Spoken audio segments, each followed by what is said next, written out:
ക്ഷീരമേഖല മുന്നോട്ട് കൊണ്ടുപോകാൻ ബന്ധപ്പെട്ട വകുപ്പുകളുടെ ഭാഗത്തുനിന്ന് കൂടുതൽ ഇടപെടൽ ഉണ്ടാകണമെന്ന ക്ഷീര കർഷകരുടെ ആവശ്യം ശക്തമാകുന്നു. കാലിത്തീറ്റയ്ക്കുണ്ടായിട്ടുള്ള വിലവർദ്ധനവടക്കമുള്ള കാര്യങ്ങളാൽ നിലവിൽ പാലിന് ലഭിക്കുന്ന വിലയുമായി മുന്നോട്ട് പോകാനാവില്ലെന്നാണ് കർഷകരുടെ വാദം. ക്ഷീരമേഖലയെ പിടിച്ചു നിർത്തുവാൻ ബന്ധപ്പെട്ട വകുപ്പുകളുടെ ഭാഗത്തു നിന്നും കൂടുതൽ ഫലപ്രദമായ ഇടപെടൽ ഉണ്ടാകണമെന്ന ആവശ്യമാണ് ക്ഷീര കർഷകരുടെ ഭാഗത്തു നിന്ന് ഉയരുന്നത്.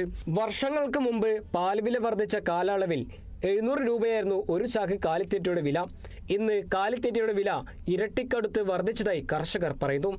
കാലിത്തീറ്റയ്ക്കുണ്ടായിട്ടുള്ള വിലവർധന അടക്കമുള്ള കാര്യങ്ങളാൽ നിലവിൽ പാലിൽ ലഭിക്കുന്ന വിലയുമായി മുന്നോട്ട് പോകാനാകില്ലെന്ന് കർഷകർ പറയുന്നു. പശുവിന് പാലിൻ്റെ വില കൂട്ടണമെന്ന് ഞങ്ങൾ ഒരിക്കലും താല്പര്യപ്പെടുന്നില്ല. അതായത് കിട്ടുന്ന ഒരു 45-50 രൂപ തോതിൽ വില കിട്ടിയാൽ മതി.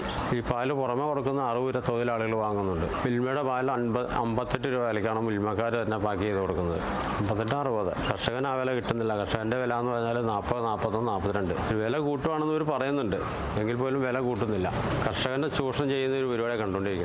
നിലവിലെ പരിപാലന ചെലവ് ക്ഷീര കർഷകർക്ക് താങ്ങാവുന്നതിനും അപ്പുറം എത്തിയെന്നും 1 ലിറ്റർ പാലിന് 50 രൂപയെങ്കിലും ലഭിച്ചാൽ മാത്രമേ ഇപ്പോഴത്തെ സാഹചര്യത്തിൽ ക്ഷീരമേഖല ലാഭകരമായി മുന്നോട്ട് പോകുകയുള്ളൂ എന്ന് കർഷകർ പറയുന്നു.